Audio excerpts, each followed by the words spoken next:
ধন্যবাদ আপনাদের সবাইকে। ধন্যবাদ। আমি আমি আপনাদের সবাইকে এই কারণে ধন্যবাদ দিতে চাই যে আমার মতন একজন লেখকের জন্য আপনারা এখানে এসছেন। I truly mean it. I feel deep gratitude. আমাকে অসংখ্য ধন্যবাদ। আমি সত্যি মনে করি যে আমি বাংলাদেশের মানুষের যে ভালোবাসা পেয়েছি রাস্তাঘাটে, এর এক ভাগ ভালোবাসা যদি একজন মানুষ পান তার জীবনে, আই উড কনসিডার যে তার জীবনটা সার্থক। তা এই ভালোবাসা আপনারা দোয়া করবেন যেন এই ভালোবাসার লায়ক আমি হতে পারি, যেন আমি ভবিষ্যতে ওই ডেসপিকেবল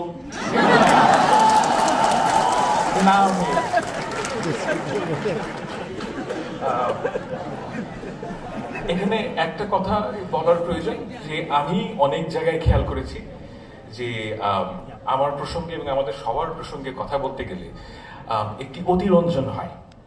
এই অতিরঞ্জন হচ্ছে গিয়ে যে আমরা সবাই মিলে যা করেছি, আর এর তুলনায় আবু সাইদের হাত এটা অনেক অনেক বড়, এটা কোনো তুলনা নেই। এবং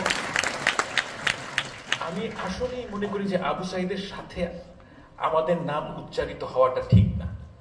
তারা যেই আত্মত্যাগ করেছেন তাদের জন্য আজকে আমি এখানে দাঁড়াতে পারছি। বাংলাদেশের ছাত্র জনতা যদি তারা এই আত্মত্যাগ না করতেন তাহলে আমরা অন্তত আমি এবং জিয়া ভাই এখানে, ফায়েজ ভাইও এখানে দাঁড়াতেই পারতাম না। আমি সত্যি আমি এটা বলার জন্য বলছি না। I am absolutely thankful to you all. অসংখ্য ধন্যবাদ। এবং আপনাদের সবার কাছে আমি একটা কারণে ক্ষমা চাইছি যে আমি অনেককে বলেছি যে আপনাদের সাথে দেখা হবে, কথা রাখতে পারিনি। আমি এই চরিত্রের মানুষ না, কিন্তু আমি আসলেই পারি নাই। আপনাদের সবার কাছে ক্ষমা চাইছি। আমার বক্তব্যর প্রথমে একটা জিনিস বলে রাখা প্রয়োজন যে আমি বক্তব্য ছোট করতে চাই আর প্রশ্ন উত্তর বেশিক্ষণ দিতে চাই। দেখেন, আমি একজন ফুল টাইম হাজব্যান্ড। যারা আপনারা অভিজ্ঞ হাজব্যান্ড তারা জানেন যে আমরা কিন্তু কথা বলতে স্বচ্ছন্দ না, কিন্তু প্রশ্নোত্তরে স্বচ্ছন্দ। আমি আমার অভিজ্ঞতা কাজে লাগাতে চাই। আমি প্রথমেই একটা দার্শনিক প্রশ্নের কথা বলবো যে আমি কে। এটা আমাদের সবার জীবনে একটা খুব গুরুত্বপূর্ণ প্রশ্ন, আমি কে। এখন আমার ক্ষেত্রে প্রশ্নের উত্তর হচ্ছে কি অনেকভাবে এই প্রশ্নের উত্তর দেওয়া যায়। যেমন ধরেন, আমি একজন পিতা, আমি বাংলাদেশি, আমি হিন্দুস্তানি মুসলমান, আমি বাঙালি এবং আমি অস্ট্রেলিয়ান। এই প্রত্যেকটা প্রশ্নের প্রত্যেকটা যে উপাদান আমার পরিচয়, প্রত্যেকটি কিন্তু গুরুত্বপূর্ণ। আমি কোনোটাকে কখনোই অস্বীকার করি না। কিন্তু একটা ব্যাপার আপনাদেরকে বুঝতে হবে যে আমরা যখন ইন্টারাক্ট করি সমাজের মধ্যে, আমাদের একটা অজুহাতের প্রয়োজন হয় যে আমি আপনার সাথে সংযুক্ত হতে চাই, আমি আপনাদের সবার সাথে সংযুক্ত হতে চাই, সেজন্য একটা সম্প্রীতি তৈরি করতে চাই, এবং সেজন্য আমাদের কিছু অজুহাতের প্রয়োজন হয়। এই অজুহাতের যে প্রয়োজন, এটা কিন্তু সব সময় সবকালে ছিল, এবং এই প্রয়োজন থেকেই আমরা আমাদের যে পরিচয়, সেই পরিচয় থেকে আরো বড় স্ফেয়ারে চলে আসি। এখন আমাদের যে জাতীয়তাবাদের উদ্ভব কিংবা ধর্ম এই প্রশ্নটার উত্তর দেয় যে আমাদের যে একের সাথে অপরের যে পরিচয়, যে সম্প্রীতি, যে সদ্ভাব, এর অজুহাত প্রয়োজন, এবং সেইখানেই এই আমাদের পরিচয়বাদী জাতীয়তাবাদের প্রসঙ্গ আসে। এখন আমার জীবনের কিছু রিমার্কেবল মানুষের সাথে আমার পরিচয় হয়েছে। একজন হচ্ছেন দীপেশ চক্রবর্তী। তো আমি ওনাকে চাচা ডাকি, এবং উনিও আমাকে সন্তানের মতন স্নেহ করেন। এবং উনি একসময় ক্যানবেরায় ছিলেন, আমি ক্যানবেরায় থাকি, এবং উনি প্রতি বছর আসেন, এবং ওনার সাথে কথা বললে বিভিন্ন ব্যাপারে ঘন্টার পর ঘন্টা আড্ডা হয়। তো ওনার সাথে মানে উনি কিন্তু চমৎকার মানুষ, এবং বাংলাদেশের মানুষের প্রতি তার যেই আচ্ছা, আপনারা দীপেশ চক্রবর্তীকে চেনেন তো? মানে উনি খুব নাম করা মানুষ, উনি একজন ঐতিহাসিক, এবং আমার বিচারে ভারতবর্ষের সবচেয়ে লিডিং একাডেমিকদের মধ্যে যদি 10 জনের একটা লিস্ট করা হয়, উনি তার মধ্যে থাকবেন। উনি এতটাই বিখ্যাত, কিন্তু ওনার সাথে কথা বললে আপনার মনে হবে যে একদম মাটির মানুষ। তো ওনার সাথে কথা বলে এবং বিভিন্ন পশ্চিমবঙ্গের মানুষের সাথে কথা বলে আমার সবসময় মনে হয়েছে, বিশেষ করে হিন্দু সম্প্রদায়ের মানুষদের সাথে, যে তাদের একটা ধারণা হচ্ছে কি যে একজন হিন্দু এবং একজন মুসলমান, এই যে উভয়ের মাঝে একটা সম্প্রীতির একটা স্পেস তৈরি হবে, সেই জায়গাটা সেকুলার একটা জায়গা হতে হবে। অর্থাৎ আমরা ধরেন আপনি একজন হিন্দু এবং আমি একজন মুসলমান, এবং আমি যে আপনার সাথে একটা সম্প্রীতির সম্পর্ক তৈরি করব, এর জন্য আপনাকে এবং আমাকে উভয়কে বাঙালির হিসাবে হাজির হতে হবে। অর্থাৎ যেই অজুহাতের কথাটা আমি বললাম, সেই অজুহাতটা এখানে হচ্ছে গিয়ে বাঙালি। আমি এই প্রবণতা বহু মানুষের মধ্যে দেখেছি, এবং এর কারণও আমার কাছে মনে হয়েছে যে এই জায়গাটা কিভাবে তৈরি হলো। আমি প্রশ্নটা করি এই কারণে যে এই যে বাঙালি জাতীয়তাবাদ আবিষ্কার হলো আমাদের দেশে 60-এর দশকে, এর আগে তো 700 বছর ধরে মুসলমান এবং হিন্দু একই সাথে থেকেছে, তাদের কেন এই প্রয়োজনটা বোধ হয়নি? এবং এই জায়গায় এসে আমার যে কনক্লুশন সেটা হচ্ছে কি যে আমরা সবাই বাঙালি, মুসলমান এবং হিন্দুর মাঝে যে একটা সম্প্রীতির যে প্রবণতা অলরেডি আছে, সেই প্রবণতাটা আমরা কখনো গ্রাহ্য করি না। আপনার কিন্তু একটা সেকুলার স্ফেয়ারে গিয়ে হিন্দুর সাথে সদ্ভাব তৈরি করতে হয় না। মুসলমান ধর্মেই এটা আছে, হিন্দু ধর্মেই এটা আছে। মানুষের স্বভাবই হচ্ছে কি এটা, এবং মানুষের একটা প্রবণতা আছে, মানুষের একটা প্রতিভা আছে আরেকজন মানুষের সাথে সদ্ভাব তৈরি করার। এই সদ্ভাবটার এই প্রবণতাকে আমরা অগ্রাহ্য করে 60-এর দশকে আমরা বাঙালি জাতীয়তাবাদের উদ্ভব হয় বাংলাদেশে। এবং এই যে বাঙালি জাতীয়তাবাদের উদ্ভব, সেটা কেন হলো? অর্থাৎ 1947 সালে যখন আমরা পাকিস্তান হলাম, তখন এখানে আমরা বাংলাদেশের যারা লিটারেটি ক্লাস, অর্থাৎ এই ঢাকা ইউনিভার্সিটির কাছে শিক্ষিত মানুষ, তারা মনে করলেন যে তাদের পরিচয় মুসলমান হওয়াটা যথেষ্ট না। মুসলমান হওয়াটা যথেষ্ট না, কারণ আপনাকে সবসময় মনে করতে হবে যে আমি উর্দুওয়ালাদের চেয়ে আলাদা। এই যে চাহিদা, এই চাহিদার থেকে বাঙালি জাতীয়তাবাদের উদ্ভব হয়। অর্থাৎ এবং আরো অনেক এলিমেন্ট আছে। একটা গুরুত্বপূর্ণ এলিমেন্ট হচ্ছে গিয়ে যে সেই সময়কার যারা শিক্ষিত সম্প্রদায়ের মানুষ, তাদের যে চাইল্ডহুড মেমোরিজ, এটা হেভিলি ডিপেন্ডেন্ট অন কলকাতা। অর্থাৎ কলকাতার সিনেমা তারা দেখেন, কলকাতার বই তারা পড়েন, এবং তাদের কাছে মনে হচ্ছে যে আমাদের এদের মতো হতে হবে এবং এদের মতো হওয়ার চাহিদা। এবং আরো একটা গুরুত্বপূর্ণ এলিমেন্ট আমার কাছে মনে হয়েছে, সেটা হচ্ছে হিন্দু ধর্মের মানুষদের লিভড এক্সপেরিয়েন্স। আমি মনে করি, আমার সাথে আপনি দ্বিমত পোষণ করতে পারেন, কিন্তু আমার কাছে মনে হয়েছে বিভিন্ন লিটারেচার পড়ে, বিভিন্ন কথা বলে অনেকের সাথে, যে হিন্দু ধর্মের মানুষদের মধ্যে একটা ঐতিহাসিক গ্লানি আছে।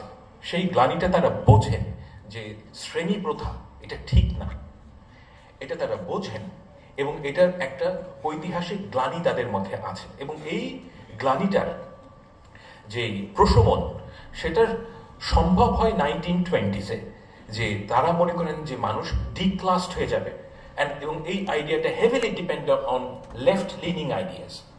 এবং সেখান থেকে তাদের বামপন্থার প্রতি তাদের যে আগ্রহ, তারা কিন্তু মানে সত্যিকার অর্থেই খালেস দিলে তারা মনে করেছেন যে মানুষ ডিক্লাসড হবে, এবং ডিক্লাসড হওয়ার জন্য, এবং আমরা পূর্ববঙ্গের মুসলমানরা মনে করেছেন এইটা হচ্ছে কি আমাদের রাস্তা। কিন্তু এই কাজ করতে গিয়ে যে বাঙালি জাতীয়তাবাদের উদ্ভব হয়, জাতীয়তাবাদ কিন্তু পরিচয়ের চেয়ে অধিক। আপনার পরিচয় বাঙালি, এটা আমি কখনোই অস্বীকার করতে বলছি না, কিন্তু জাতীয়তাবাদের মধ্যে আরো অনেক এলিমেন্ট আছে, এবং সবচেয়ে বড় এলিমেন্ট হচ্ছে কি রাজনৈতিক। এবং এই রাজনৈতিক এলিমেন্ট কে এই এলিমেন্টটাকে সবচাইতে কি বলবো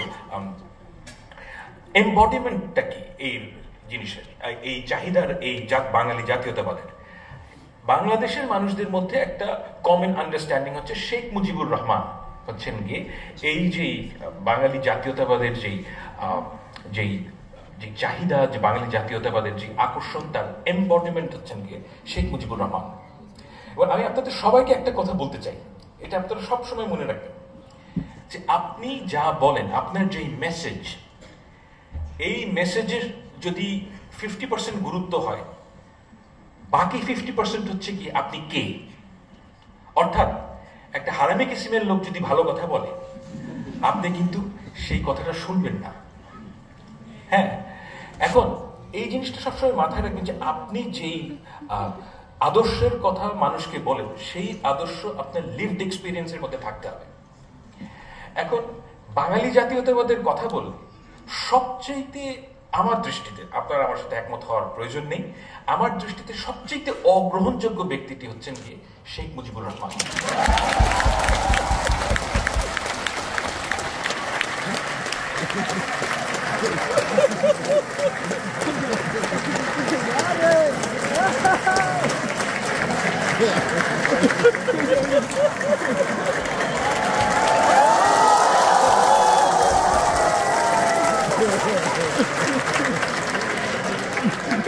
এর কারণটা কি? কারণ আপনি বলছেন, কারণ হচ্ছে কি আমি সত্যিকার অর্থে আর কোনো নেতার কথা জানি না পৃথিবীতে, যিনি অ্যাকচুয়ালি কোনো, ধরেন জাতীয়তাবাদী নেতার কথা জানি না পৃথিবীতে, যিনি অ্যাকচুয়ালি কোনো সংগ্রামে উপস্থিত ছিলেন না, শুধুমাত্র শাসন অবিসংবাদিত নেতা হয়েছেন। দিস আর ফ্যাক্টস, আমি কিন্তু বানিয়ে বলছি না। কারণ আপনি খুব খেয়াল করে দেখেন যে উনি কি 71 সালে উপস্থিত ছিলেন না। এই মানে, এবং ওনার যে কথা এবং ওনার যে চাহিদা, এবং রাইট, এবং উনি যখন ক্ষমতা পেয়েছেন তখন উনি একজন স্বৈর শাসকে পরিণত হয়েছেন, এবং ওনার অপশন ছিল স্বৈর শাসক না হওয়ার, এবং সেটা তিনি হয়েছেন স্বেচ্ছায়, বাকশাল কায়েম করেছেন। এবং এই ধরনের মানুষকে যখন আপনি একটি আদর্শবাদের, বাঙালি জাতীয়তাবাদ এক ধরনের আদর্শবাদ, এই আদর্শবাদের যারা যদি আপনি পোস্টার বয় করেন, তখন আপনি যে ভুলটা করেন সেটা হচ্ছে আপনি ভুল মেসেজিং দেন। আমাকে যদি আপনি বলেন যে সালাফি ইসলামের মেসেজিং করতে, আমি যদি সেটা করা শুরু করি, সেটা যত ভালো কথাই হোক, আপনারা কেউ সেটা গ্রাহ্য করবেন না। কারণ আমি সালাফি ইসলাম আমি পালন করি না। অর্থাৎ আমি নামাজ কালাম পড়ি, আমি একজন মুসলমান, কিন্তু আমি ওই দ্যাট পার্টিকুলার যে ফিলসফি, সেই ফিলসফির সাথে আমার জীবন যাপনের কোনো সম্পর্ক নেই। তাই আপনি আমাকে অবশ্যই, এবং মানুষকে বোকা মনে করার কোনো কারণ নেই। প্রতিটা মানুষ খুব ভালো করে বোঝেন যে একজন মানুষ কি, তার লিভড এক্সপিরিয়েন্স কি, আর সে কি বলে। যখনই এখানে পার্থক্য আসবে, আপনাকে সেই মানুষটি অগ্রাহ্য করবে। বাঙালি জাতীয়তাবাদের সবচেয়ে বড় সমস্যা গত 15 বছর আমরা যেটা দেখেছি, সেটা হচ্ছে কি দি আদারিং। দি আদারিং হচ্ছে কি এরকম যে একটা খুব ছোট গ্রুপের মানুষ, শেখ হাসিনা এই ধরনের একটা দুর্বৃত্ত পরায়ণ একটা গ্রুপ অফ পিপল, যারা সার্বক্ষণিকভাবে মিথ্যা কথা বলছে। এবং শেখ হাসিনা এমন একজন মানুষ, উনি যদি বলেন যে আজকে শনিবার, আমি ওটাও বিশ্বাস করি। কারণ আমি আসলেই মনে করি না যে উনি ওনার অন্তত পক্ষে শেষ 15 বছরের জীবনে, মানে অর্থাৎ লাস্ট 15 ইয়ার্স, উনি কোনো একটা দিন একটাও মিথ্যা কথা বলেন নাই। এরকম কোনোদিন আমার মনে হয় যায় নাই। Absolutely pathological liar. এবং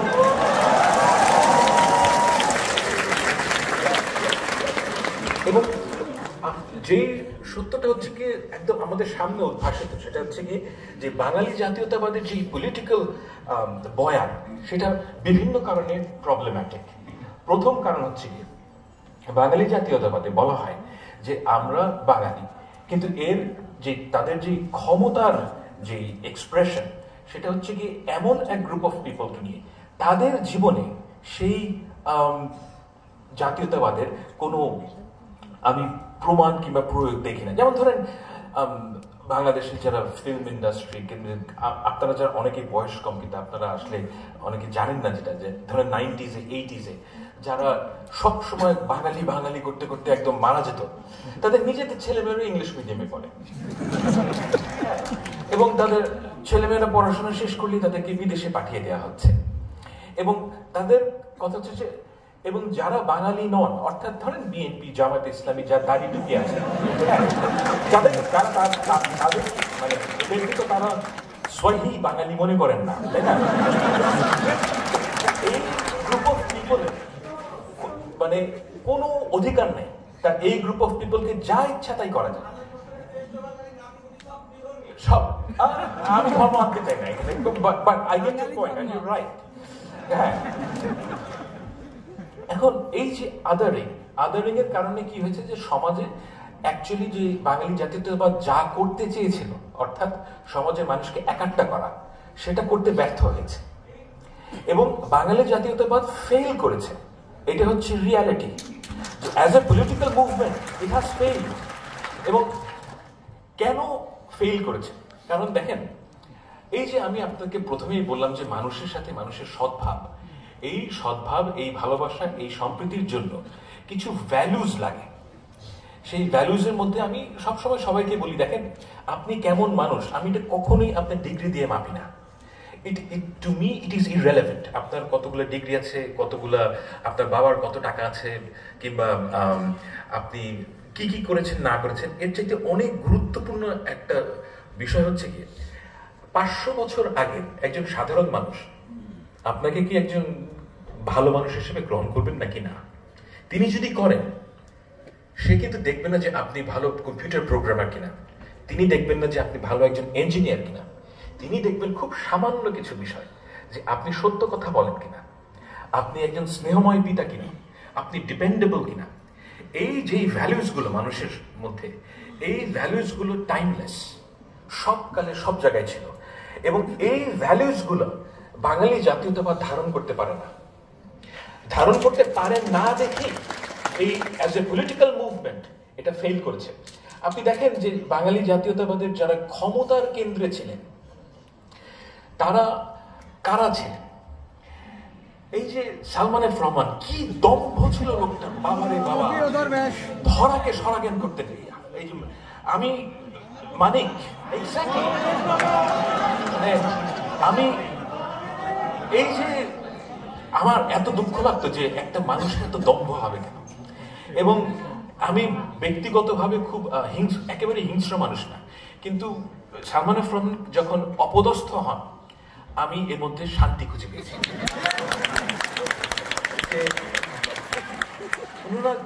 ওনারা এমন একটা সিস্টেমকে রিপ্রেজেন্ট করেছেন গত 15 বছর, যেটা প্রবলভাবে আগ্রাসী, প্রবলভাবে দুর্নীতিপরায়ণ, এবং সাধারণ মানুষের যে অত্যাচার হয়েছে। আমি দেখেন, আমি রাজনৈতিক পরিবারের একজন মানুষ, তো আমি অনেক খবর পাই যে কি কার কি হয়েছে না হয়েছে, আমি অনেকের সাথে কথাও বলি। গত 15 বছর, বিশেষ করে গত 10 বছর, যারা দাড়ি টুপি পরা মুসলমান এবং যারা বিএনপি এবং জামাতের রাজনীতি করেছেন, তাদের যে কি দুর্বিষহ জীবন গিয়েছে, এটা ব্যাখ্যা করার মতন না, অকল্পনীয়। আমি এমন একজনকে চিনি যার 8 বছরের সংসার শেষ হয়ে গেছে। তার ওয়াইফ তাকে ডিভোর্স করেছেন, কারণ যে তার সাথে সংসার করা সম্ভব না, কারণ সে তার দেশের বাড়িতে যেতে পারেন না। তিনি ঢাকায় উবার চালাতেন এবং এই ঘটনা ঘটেছে কিন্তু 10 বছর জুড়ে। তো একজন মানুষ যার সংসার হারাতে হয়েছে, কত লোককে যে জেলে যেতে হয়েছে, কত মানে অকল্পনীয়। আমার আলমগীর সাহেব, উনি জেল থেকে বেরিয়ে কাঁদছিলেন, আমার ফোনে কথা হচ্ছে, উনি কেঁদে ফেলেছেন, কারণ জেলে গেলে উনি দেখতে পান যে বিএনপির অন্য নেতাদের, মানে অন্য কর্মীদের কি অবস্থা। এক একজনের কাহিনী আপনি শুনলে চোখে পানি ধরে রাখতে পারবেন না। এবং এই যে অত্যাচার, এই অত্যাচার হয়েছে কি কারণে? কারণ একটা ক্লাস সৃষ্টি হয়েছে বাংলাদেশে, যারা নিজেদেরকে বাঙালি আওয়ামী আওয়ামী মনে করত, এবং এই মনে করা থেকে তাদের কিন্তু অপরকে অত্যাচার করার যে জাস্টিফিকেশন তৈরি হয়েছে, এবং সেটাই হচ্ছে সবচাইতে ভয়ঙ্কর জিনিস, যে এই জাস্টিফিকেশনের কারণে আমরা এই নিজের দেশের মানুষদের মধ্যে একটা আলাদা গ্রুপ অফ ক্লাস, একটা প্লেবস তৈরি হয়েছে, সো টু স্পিক। আমি এই কারণে যে individual aspiration of human being, আপনি কি চান জীবনে? আপনি কিন্তু মন্ত্রী হতে চান না, আপনি চান যে একটা সুস্থ জীবন যাপন করব, আমি হালাল রোজগার করব, স্বাভাবিক জীবন চান। এই যে একটা মানুষের স্বাভাবিক জীবন চাওয়ার যে অ্যাসপিরেশন, এই অ্যাসপিরেশনের ক্ষেত্রে বাঙালি জাতীয়তাবাদ কি এটাকে ধারণ করেছে, না এই অ্যাসপিরেশনকে প্রতিহত করেছে? আমার দৃষ্টিতে এটা প্রতিহত করেছে। কারণ যে বাঙালি জাতীয়তাবাদের যে ইনহেরেন্টলি এই সক্ষমতা নাই, কারণ এটা হচ্ছে কি একটা এক্সক্লুশনারি গ্রুপ। এক্সক্লুশনারি গ্রুপ এই সেন্সে যে আপনাকে একটা আমাদের মুক্তিযুদ্ধের একটা ন্যারেটিভ স্বীকার করে নিতে হবে, আপনাকে মনে করতে হবে যে শেখ মুজিবুর রহমান 1000 বছরের শ্রেষ্ঠ বাঙালি।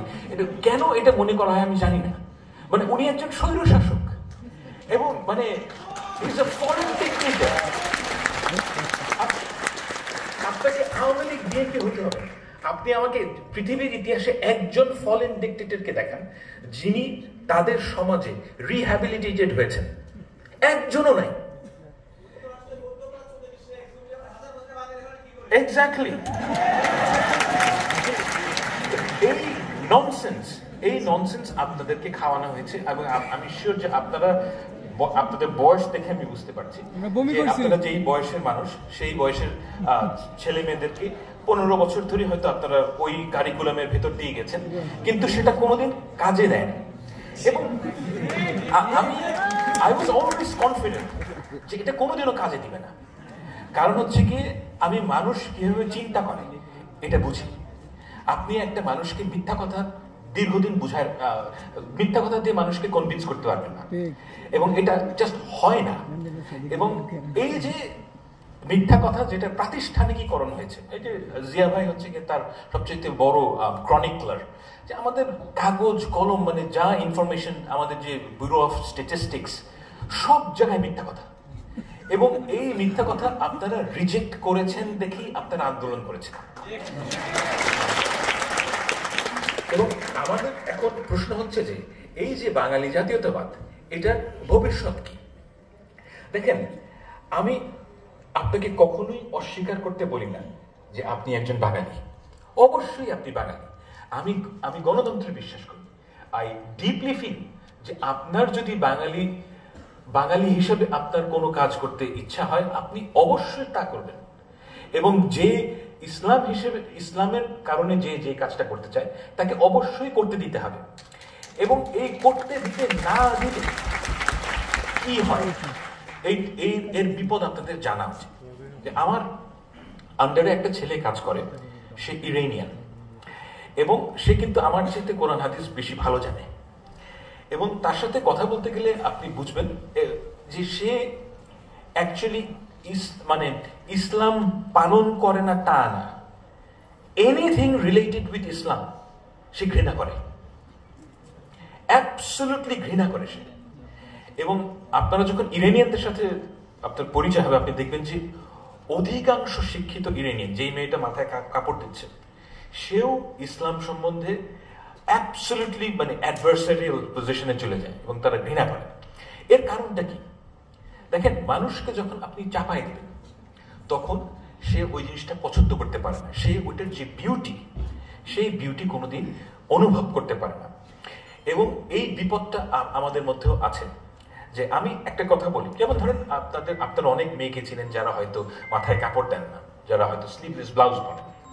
এখন আপনাদের মধ্যে একটা প্রবণতা হবে, এখন যেহেতু আওয়ামী লীগের পতন হয়েছে, যে একে ঠিক পথে আনতে হবে, রাইট? এখন আপনি যদি মনে করেন যে কোনটা ঠিক পথ, বাই অল মিনস তাকে গিয়ে আপনি তাকে কনভিন্স করার চেষ্টা করেন। অ্যান্ড এটা আল্লাহ তাআলার সাথে আপনার সম্পর্ক, এবং আপনি তাকে চেষ্টা করবেন। কিন্তু যখনই আপনি তাকে প্রেশারাইজ করবেন, তখন আপনি আসলে কি ক্ষতি করেন? যে ওই মেয়েটার যে স্পিরিচুয়াল জার্নি, সেই জার্নিটা আপনি তার থেকে কেড়ে নেন। অর্থাৎ যে ওই মেয়েটি হয়তো এখন যেভাবে আছে, সে তার বয়স কম, সে অনেক কিছুই বোঝে না, কিন্তু তার যে একটা জার্নি ছিল, যে সে ধর্মতে আসলে ভালোবাসা, এসেনশিয়ালি যে আল্লাহর প্রতি তার যে ভালোবাসা, সেটা তার এক একজনের ডিসকভার করতে এক এক সময় লাগে। এটা হচ্ছে কি জীবনের বাস্তবতা। আমি 18 বছর বয়সে যা বুঝতাম, এখন তার চাইতে অনেক ভিন্নভাবে জিনিস বুঝি। 18 বছর বয়সে আমার একটা বাচ্চা মেয়ের প্রতি আমি সেই ভালোবাসা বোধ করতাম না, যেটা আমি আমার মেয়ের প্রতি করি। আপনাদের প্রত্যেকেরই একটা ইন্ডিভিজুয়াল জার্নি আছে, এবং এই যে জার্নি, এই যে একটা স্পিরিচুয়াল জার্নিও আছে, যে আপনি আল্লাহর প্রতি যে আপনার ভালোবাসা, সেই ভালোবাসাটা যতক্ষণ না পর্যন্ত আপনি যেতে পারছেন, ততক্ষণ পর্যন্ত আপনি এই পৃথিবীর যে বাস্তবতা, সেটা আপনি একভাবে দেখবেন। এবং আপনি যখন একজন মানুষকে চাপিয়ে দেন, তখন যেই সমস্যাটা তৈরি হয়, সেটা হচ্ছে যে তার যে জার্নিটা, সেটা আপনি রব করলেন। ইয়েস, আপনার ভালো লাগবে যে সে মাথায় কাপড় দিচ্ছে, সে হিজাব করছে, কিন্তু এতে তার কিন্তু কোনো লাভ হবে না। এবং এই ঘটনাটা আমি দেখেছি। এবং আমাদের যে এখন রেভলিউশনারি জিল, আমি কেন ভয় পাই এই জিনিসটা, যে রেভলিউশনারি জিল থেকে আপনাদের মধ্যে 6 মাস পরে কিংবা 1 বছর পরে আপনি যেটা মনে করবেন যে আপনার জন্য যেটা ঠিক, সেটা অপরকে ওই জায়গায় আনতে হবে। এই যে আপনার চাহিদা, এই চাহিদাটার সম্বন্ধে আপনাদের কিন্তু সবসময় সজাগ থাকা উচিত, যে এই চাহিদা এটা ডেঞ্জারাস। এবং এই চাহিদার থেকে, দেখেন, আমি যখন বাংলাদেশের কথা চিন্তা করি, আমার কাছে মনে হয় যে সবচেয়ে প্রথম কাজ হচ্ছে কি, রাষ্ট্র যেন আপনার মাথায় চেপে বসতে না পারে। এটা হচ্ছে কি আমার প্রথম দেখার বিষয়, যে রাষ্ট্র যদি আপনার মাথায় চেপে না বসে, রাষ্ট্র যদি আমাকে বলে যে 5 ওয়াক্ত নামাজ পড়তে হবে, আমি ওইটার এগেইনস্টে। কারণ রাষ্ট্রের এই এখতিয়ার থাকা উচিত না যে আপনাকে কি করতে হবে। আপনার যে রাষ্ট্রের কাজ হচ্ছে লিগ্যাল কোড নিয়ে, অর্থাৎ আপনি কি করতে পারবেন না, এসেনশিয়ালি স্পিকিং। এখন রাষ্ট্র যখন বলবে যে তুমি এটা করতে পারবা না, ওটা করতে পারবা না, এর মধ্যে অনেক কিছু কিন্তু আসলেই ইট মেক্স সেন্স, এবং আপনি ওটা মানেন যে তুমি এই রাস্তায় 120 কিলোমিটারের উপরে গাড়ি চালাতে পারবা না, ইট মেক্স সেন্স, অ্যাক্সিডেন্ট হবে না, আপনি এটা মানেন। কিন্তু রাষ্ট্র যখন বলবে আপনাকে যে তোমাকে এটা করতে হবে, this two are different things. আমার কথা হচ্ছে যে রাষ্ট্র কখনোই আমাকে বলতে পারবে না যে তোমাকে কি করা উচিত। ও রাষ্ট্র যদি বলে যে তোমাকে ভাত খেতে হবে, আমি ওটা এগেইনস্টে। কারণ সে আমাকে এসেনশিয়ালি কি করতে হবে এই নির্দেশ রাষ্ট্র দিতে পারবে না। এবং আপনাদের এই মাইন্ডসেটটা দরকার, যে কি করতে হবে এই জিনিসটা অন্যরা ঠিক করে দেবে না। আপনি অনেক ভুল করবেন, এখানে এই দেশে অনেক মানুষ খুব একটা ব্রিলিয়েন্ট না, তারা অনেক ভুল করবে, দ্যাটস ওকে, সেই ভুলটা আপনার অভিজ্ঞতা হবে। কিন্তু রাষ্ট্র যদি একটা ভালো কাজ আপনার মাথার উপর চাপায় দেয়, আপনি ওই ভালো জিনিসটার মধ্যে ভালোত্বটা কি, এটা কোনোদিনও আপনি রিয়েলাইজ করবেন না। এখন এইরকম পরিস্থিতিতে যেই ঘটনাটা অ্যাকচুয়ালি ঘটে, সেটা হচ্ছে রাষ্ট্র যখন একটা ন্যায়ের মধ্যে থাকে, অর্থাৎ রাষ্ট্রের মিনিমাল ল থাকা উচিত, এবং সেই ফ্রেমওয়ার্কের মধ্যে আপনি কার সাথে কি সদ্ভাব তৈরি করবেন, দায়ভার আপনার। ওই সময় কিন্তু মানুষের মধ্যে ট্রুলি সাম্প্রদায়িক সম্প্রীতি তৈরি হয়। সাম্প্রদায়িক সম্প্রীতি আমাদের লক্ষ্য না, সাম্প্রদায়িক সম্প্রীতি হচ্ছে কি একটা by product of law and order. আপনার সমাজে যদি জাস্টিস থাকে, তাহলে একজন হিন্দুকে শিখাই দিতে হবে না যে কিভাবে মুসলমানের সাথে সম্প্রীতি তৈরি করতে হয়, সে এটা এমনিই তৈরি করবে। এটি মানুষের প্রতিভা, মানুষ এইভাবেই মানুষের এভলিউশন হয়েছে। এবং এই কাজটার জন্য আমি মনে করি যে বাঙালি জাতীয়তাবাদ হচ্ছে কি ইউনিকলি ডিসকোয়ালিফাইড, যে তারা এই কাজটা করতে পারেনি। যখনই আপনি এই বাঙালি জাতীয়তাবাদের দোহাই দিয়ে সাম্প্রদায়িক সম্প্রীতির কথা বলবেন, তখন যেই ঘটনাটা আসলে ঘটে, সেটা হচ্ছে কিছু মুসলমান মেয়ে সিঁদুর দেবে, তারপর মানে পূজার দিনে সিঁদুর দেবে, আবার কিছু হিন্দু ঈদের দিনে ঈদ মোবারক বলবেন। এগুলো তো সারফেসের জিনিস, এটা কিন্তু আসলে সম্প্রীতি না। সম্প্রীতি হচ্ছে কি ট্রু ভালোবাসা। আমি যখন একটা কোনো হিন্দুর সন্তানকে দেখি, আমি কিন্তু কিংবা খ্রিস্টানের সন্তানকে দেখি, আমার কিন্তু কখনোই মনে হয় না যে এটা খ্রিস্টানের সন্তান কিংবা হিন্দুর সন্তান। আমি দেখি একজন বাবা হিসেবে, আমি একজন বাবা আর এটা একজন সন্তান। এই যে মনোভাব, এই মনোভাব কিন্তু মানুষের মধ্যে, এটা কিন্তু কোনো অ্যাডভান্সড কিংবা সফিস্টিকেটেড মনোভাব না।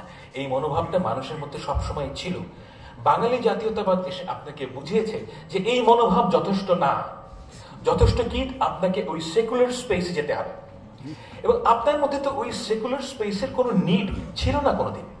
তখন আপনাকে মনে হচ্ছে যে বিশেষভাবে অ্যাক্ট করলে আপনার সমাজে সহি হিসেবে আপনি আবির্ভূত হবেন, কিন্তু এটা হয় না, এটা ফেল করেছে এবং এটা বারে বারে ফেল করবে।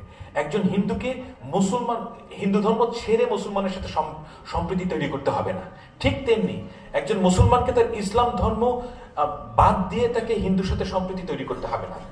এই হচ্ছে গিয়ে, এবং সবচেয়ে বড় কথা, বাঙালি জাতীয়তাবাদের পৌরোহিত্য না থাকলে যে ঘটনাটা ঘটবে সেটা হচ্ছে যেই কাজগুলোকে আপনি বাঙালির কাজ বলে মনে করেন, অর্থাৎ যেমন ধরুন একটা বিশেষ specific way of art form. আমি দেখেন, আমি একজন ছবি আঁকি আমি, এবং আমি যে কোনো দেশে গেলে মিউজিয়ামে যাই, সব জায়গায় এই জায়গাগুলোর ব্যাপারে আমার সারা জীবন অনেক আগ্রহ। তো আমি দেখলাম যে গুলশানে আমি দুটো দোকানে গেলাম এবং আমি দেখলাম যে এইসব জায়গায় যে আর্টের কোয়ালিটি মানে 20 বছর আগের থেকে এখন অনেক ডিগ্রেডেড হয়েছে। Actually I can ভাউচ for it যে বাংলাদেশের আর্টিস্টদের যে আর্ট ওয়ার্ক এর যে মান সেটা নিচে নেমে গেছে। কেন গেছে সেটা ভিন্ন বিষয়, কিভাবে গিয়েছে সেটা ভিন্ন বিষয়, কিন্তু আমি একটা কথা বলতে চাই যে এটা হচ্ছে সাবজেক্টিভ মূল্যায়ন আমার নিজে, কিন্তু আমার কাছে মনে হচ্ছে একটু কমে গেছে। কারণ কি? কারণ হচ্ছে কি, আপনাকে এমন একটা এক্সপ্রেশনের প্রতি বাধ্যবাধকতা সৃষ্টি করা হয়েছে যেটা আপনার মন থেকে আসে নাই। আপনাকে মনে হচ্ছে যে আমি যদি একদম স্কাল্পটার হই তাহলে আমাকে একটা শেখ মুজিবের মূর্তি বানাতে হবে।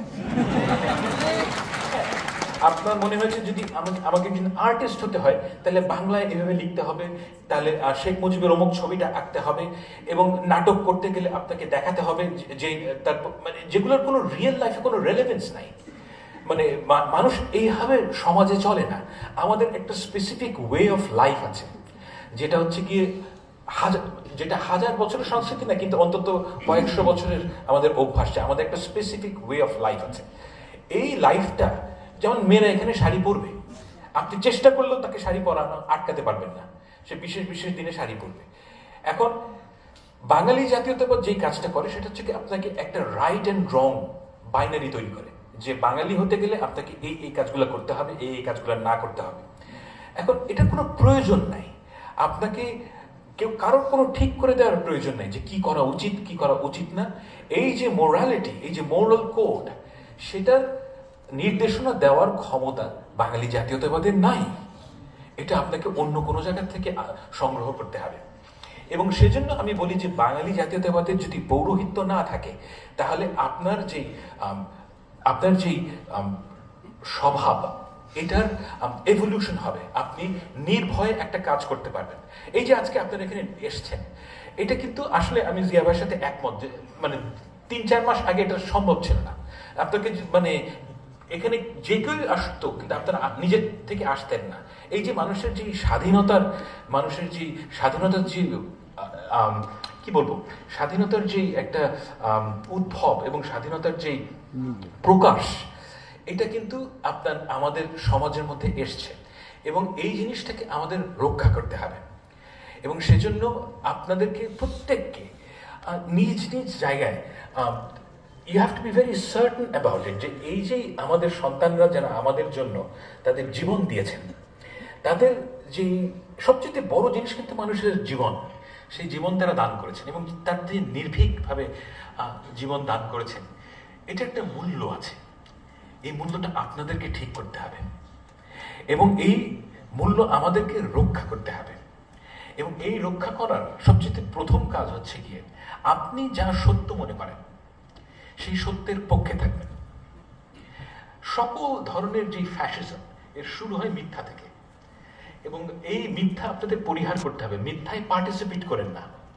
মিথ্যায় পার্টিসিপেট না করলে আপনার সবসময় সত্যের পথে, মানে সত্যকে একসেপ্ট করলে আপনার অনেক ক্ষতি হবে, কোনো সন্দেহ নেই। কিন্তু সেই ক্ষতিটা এরকম না যে হেলিকপ্টার করে পালিয়ে যেতে হবে।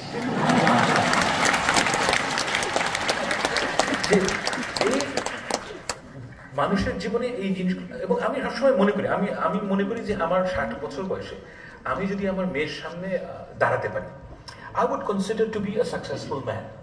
আমি কিন্তু আসলে ওই কেয়ার করি না যে কে কি বললো না বললো, কি পুরস্কার না পেল, এগুলো আমার কাছে ইমেটেরিয়াল, অ্যাবসলিউটলি ইমেটেরিয়াল। কারণ end of the day doesn't matter. যেটা অ্যাকচুয়ালি ম্যাটার করে সেটা হচ্ছে আমার মেয়ে আমাকে কিরকম মানুষ মনে করে। এবং এই ঘটনাটা আপনারা এখন অনেক ইয়াং, আপনাদের হয়তো এখনো সন্তান হয়নি, ভবিষ্যতে হবে, আমি আল্লাহর কাছে দোয়া করি। কিন্তু যখন হবে তখন আমি এখন এই মানে শুভকামনা থেকে আমি আপনাদেরকে সবসময় একটা কথা স্মরণ করিয়ে দিতে চাই। আমি আগেও বারবার বলেছি, এখনো বলছি, যে সব ধরনের যে ডেভিয়েশন আমাদের সমাজে শুরু হয়, এই ডেভিয়েশনের প্রথম স্টেপটা, নানান ধরনের ডেভিয়েশন সমাজে হয়, কিন্তু প্রথম স্টেপটা হচ্ছে কি শিক্ষিত মানুষ যখন মিথ্যায় পার্টিসিপেট করে, এটার যে সুদূর প্রসারী যে প্রভাব কত, এটা আপনি কল্পনাও করতে পারবেন না। যেমন আমাদের শিক্ষকরা, ঢাকা বিশ্ববিদ্যালয়ের শিক্ষকরা বছরের পর বছর মিথ্যা কথা বলে গেছে। আপনাদের ঢাকা ইউনিভার্সিটির টিচাররা এক একজনের, আমি একটা ঘটনার মনে করি, মানে আমার একজন শিক্ষিকা ছিলেন, আমি এই বিশ্ববিদ্যালয়ে পড়াশোনা করেছি, ওনার আমি আসলে নাম বলছি না, তো উনি হ্যাঁ তো উনি যখন আমি ছিলাম তখন কিন্তু উনি একজন অ্যাভারেজ খারাপ শিক্ষক ছিলেন। হ্যাঁ, মানে অন্য খারাপ শিক্ষকরা যা করেন উনি তাই করতেন। হ্যাঁ, কিন্তু উনি হিংস্র ছিলেন না, এবং আমি এটা বলবো যে উনি একজন ভদ্রলোকও ছিলেন।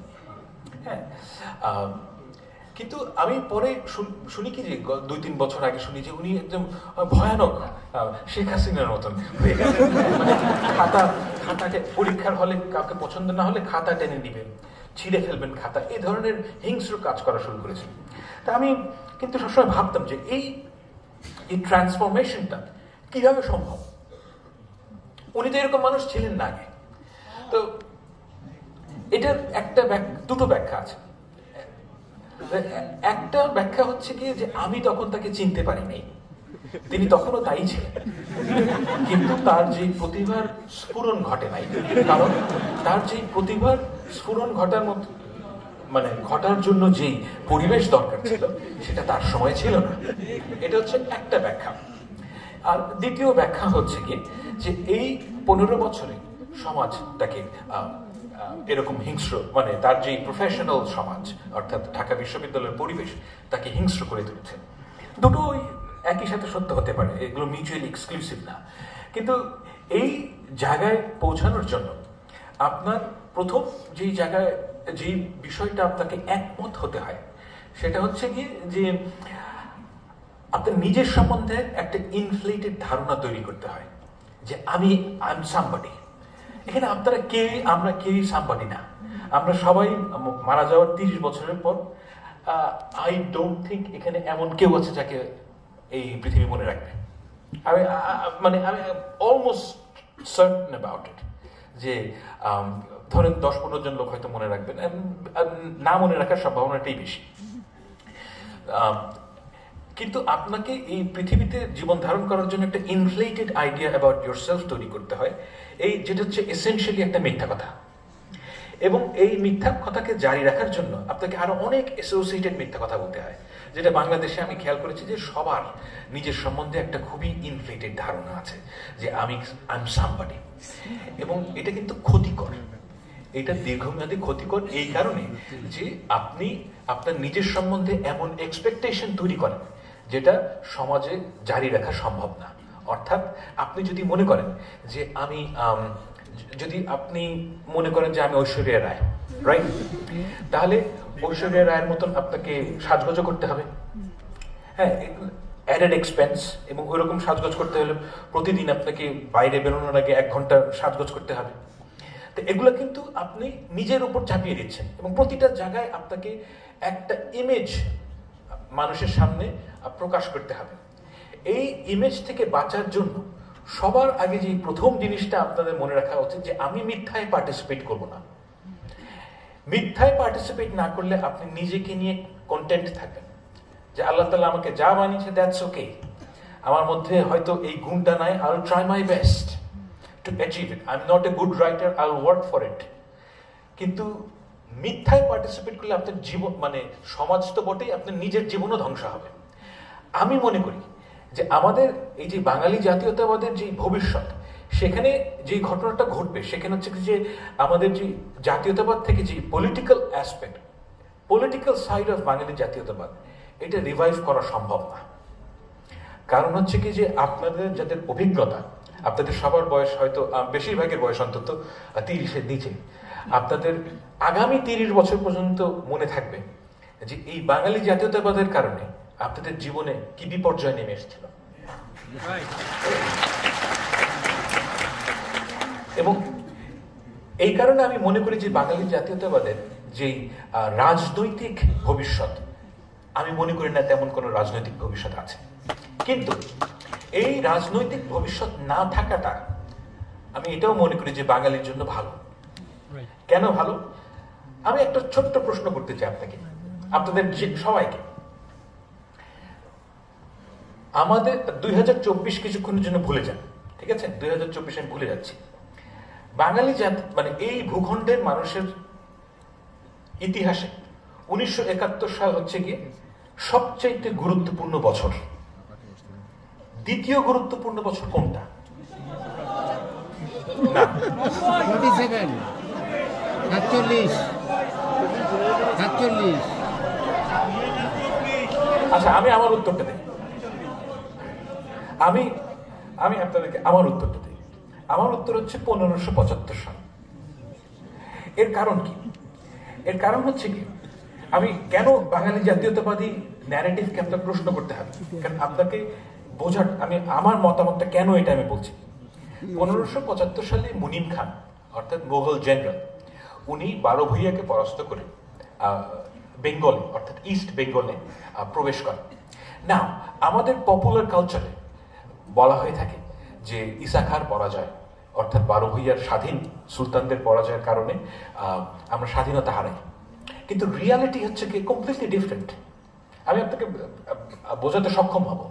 আমি কেন বলছি 1575 সবচেয়ে গুরুত্বপূর্ণ বছর, কারণ আমাদের যে বেঙ্গল অর্থাৎ পূর্ববঙ্গের অধিকাংশ জায়গা, অর্থাৎ আপনি যদি মাঝখান দিয়ে রাফলি স্পিকিং, আপনি যদি মাঝখান থেকে একটা দাগ কাটেন বাংলাদেশের, এর যে নিচের অংশ, এই জায়গায় জঙ্গল এবং সোয়াম্পি ল্যান্ড ছিল। এবং মানে মোগলদের একটা মানে স্টেটেড লক্ষ্য ছিল যে আমরা এখানে গিয়ে এই জঙ্গল কাটবো, কেটে কৃষি জমি তৈরি করব।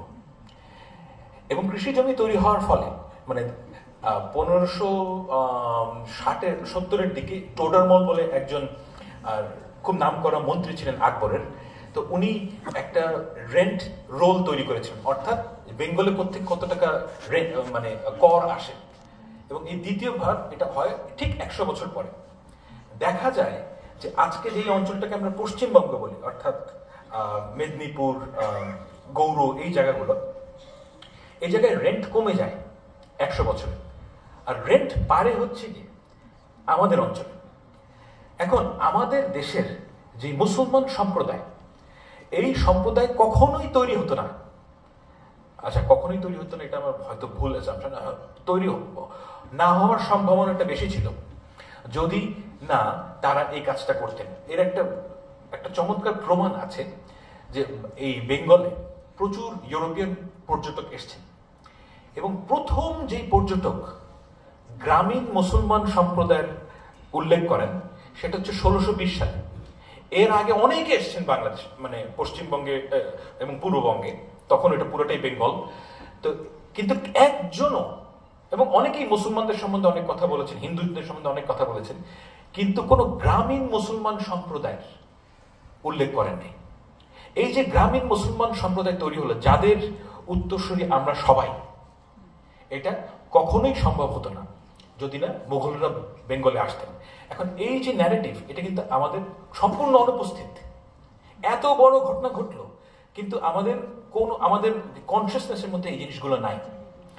এই জিনিসগুলো নাই কারণ হচ্ছে কি, আমরা এমন একটা জাতীয়তাবাদী প্রকল্পের ভিতরে ছিলাম গত 15 বছর, যে আমাদের জাতির ইতিহাস কি, এবং সেই আমাদের মানুষের যে অ্যাসপিরেশন, কালেকটিভ উইল কি, এটা সম্বন্ধে আমরা আবিষ্কারই করতে পারিনি।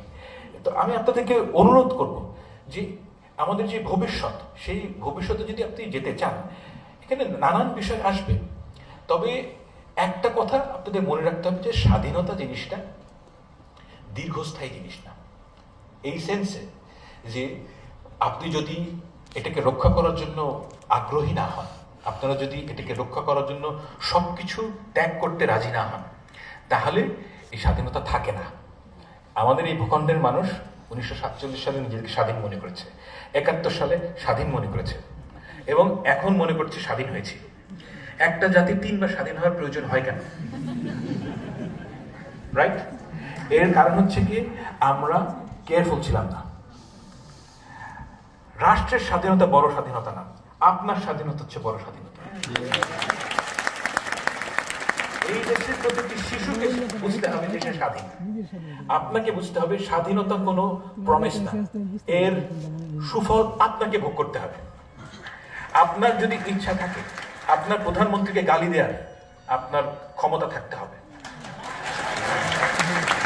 এবং আমি এই বাংলাদেশের স্বপ্ন দেখি, এই বাংলাদেশের পরিবেশ যদি এরকম থাকে, তাহলে আপনার যেই ভবিষ্যৎ সরকার আসবে সে আপনার সর্বনাশ করতে পারবে না।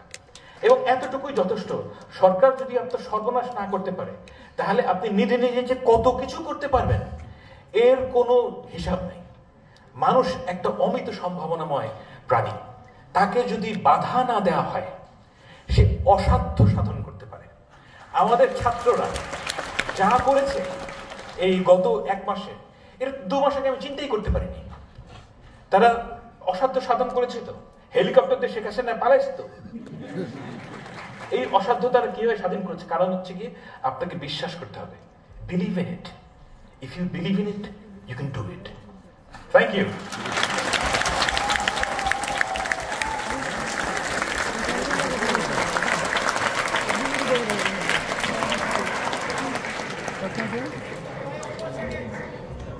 ধন্যবাদ ফাহাম আব্দুল সালামকে। আমরা ফাহাম আব্দুল সালামের প্রশ্নোত্তর পর্বটা আমরা আপনাদের প্রশ্নোত্তর পর্ব করব, কিন্তু তারপর হচ্ছে গিয়ে যে যেহেতু অনেকেই অটোগ্রাফ নিতে চাচ্ছেন বা লেখকের সাথে ছবি তুলবেন, ফলে আমাদেরকে